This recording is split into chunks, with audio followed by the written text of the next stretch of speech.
और अलेपो में दर्जनों सैनिकों का सरेंडर। अल कायदा ब्रिगेड के हवाले सैनिकों को फांसी दे सकते हैं विद्रोही।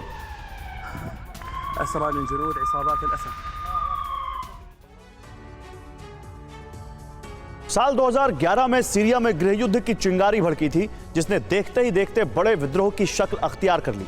आज सीरिया को जलते 13 साल से ज्यादा बीत चुके हैं।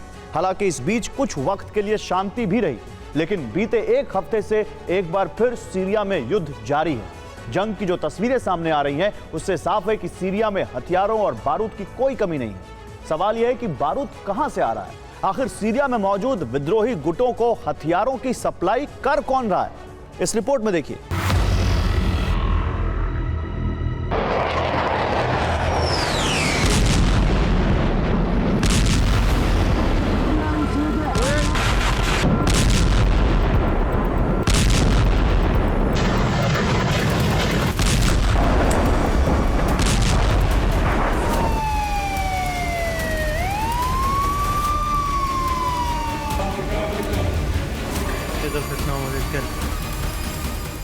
तारीख 15 मार्च 2011, जगह सीरिया। मिडल ईस्ट के मध्य में मौजूद सीरिया में अचानक प्रदर्शन शुरू हो गए। गुस्साई भीड़ शहर की सड़कों पर उतर आई। लोगों का यह गुस्सा बशर अल असद सरकार के खिलाफ था। इदलिब से लेकर अलेप्पो और रक्का तक लोग सरकार के विरोध में हंगामा कर रहे थे। लेकिन साल भर के अंदर ये प्रदर्शन बारूदी हो गए। 2012 खत्म होते होते सीरिया में हथियारबंद विद्रोही गुट उठ खड़े हुए और देश के एक बड़े हिस्से पर कब्जा कर लिया।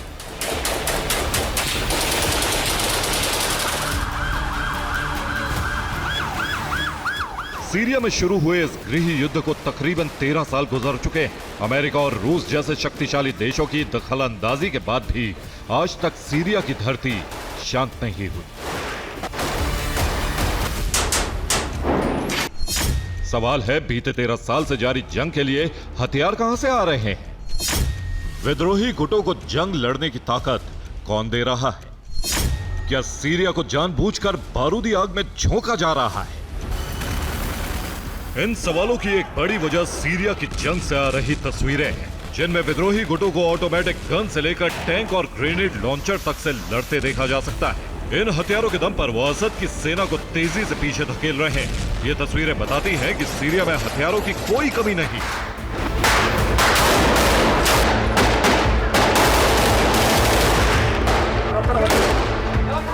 सीरिया की धरती को सुलगाने में एक या दो देश नहीं, बल्कि 9 से ज्यादा देश शामिल हैं। एक गुट रूस का है जो असद सरकार का खुला समर्थन कर रहा है, तो वहीं दूसरी तरफ अमेरिका समर्थित देश हैं जो विद्रोही गुटों को गुप्त समर्थन दे रहे हैं।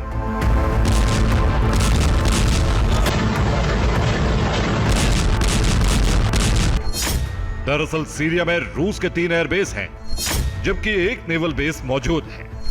यहां रूस के 4000 से ज्यादा जवान तैनात रहते हैं। इन बेस पर रूस के बड़े हथियार गोदाम हैं।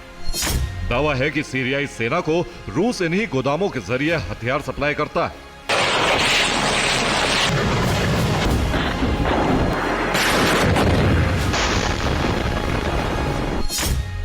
रूस के साथ ही ईरान से भी सीरियाई सेना को हथियार मिलते रहे हैं। ईरान इराक के रास्ते सड़क मार्ग से असद सरकार को हथियारों की सप्लाई करता है, जिसके दम पर सीरियाई सेना विद्रोहियों से जंग लड़ती आ रही है।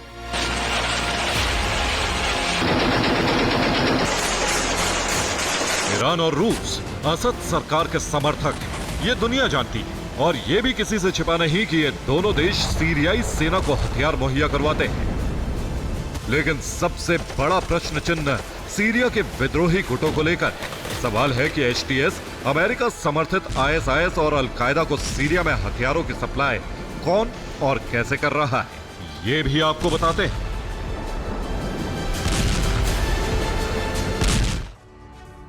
और 27 नवंबर 2024 से पहले सीरिया के नक्शे में नजर आ रहे इस लाल रंग वाले हिस्से पर असद सरकार का पूरी तरह कंट्रोल था।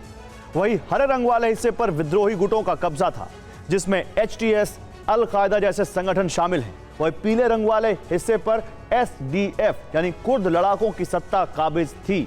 विद्रोही गुटों के कब्जे वाले इलाके में ही अमेरिका के दो सबसे बड़े बेस मौजूद हैं।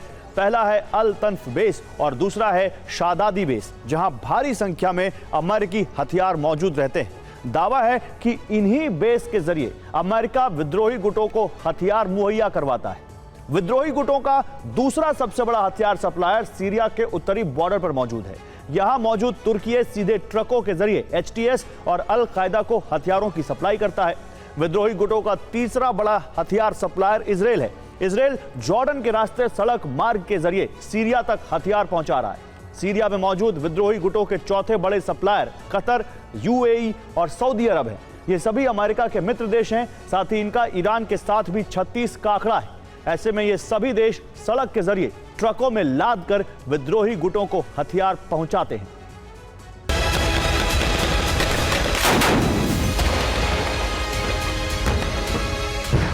दरअसल आरोप लगते रहे हैं कि अमेरिकी सेना ने ही असद सरकार विद्रोही गुटों को हथियार दिए और उन्हें चलाने की ट्रेनिंग भी दी।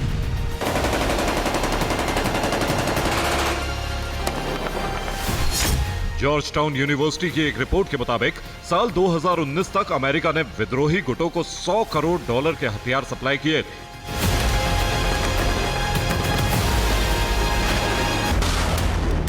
ये वही हथियार हैं जिनके दम पर एचटीएस और अलकायदा जैसे विद्रोही गुटों ने असद सरकार की नाक में दम कर दिया और उसे बचाने के लिए रूस को सीरिया की जमीन पर सीधी एंट्री लेनी पड़ी। अमेरिका विद्रोही गुटों को हथियार सप्लाई कर रहा है। इस बात की पुष्टि रेबल्स के हाथों में मौजूद 25 से ज्यादा पश्चिमी देशों के हथियार भी करते हैं। विद्रोही गुटों के पास बड़ी संख्या में अमेरिकी M16 राइफल्स हैं। इसके अलावा अमेरिकी सेना की M240 मशीन गन, ब्रिटेन की विकर्स मशीन गन, अमेरिका के M26 ग्रेनेड, अमेरिका का M72 रॉकेट लॉन्चर, फ्रांस की मिलान एंटी टैंक मिसाइल, अमेरिका के BGM-71 एंटी टैंक मिसाइल। इसके अलावा अमेरिका का FIM-92 स्टिंगर मैन पैड भी विद्रोहियों के पास है।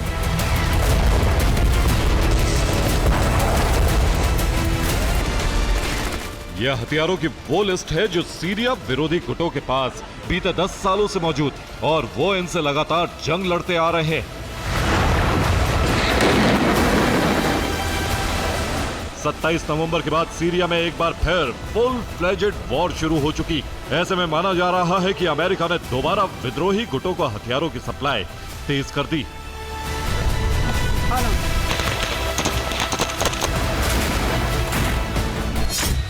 29 नवंबर को सीरिया में मौजूद अमेरिका के अल शदादी बेस पर 3 कार्गो प्लेन उतरे। माना जा रहा है कि इन कार्गो प्लेन में विद्रोही गुटों के लिए हथियार लाए गए थे।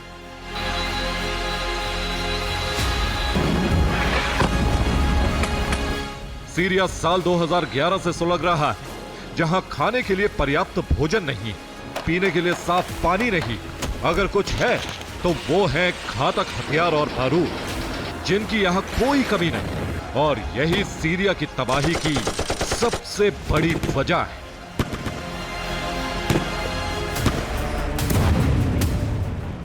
Bureau report, TV9 Bharat.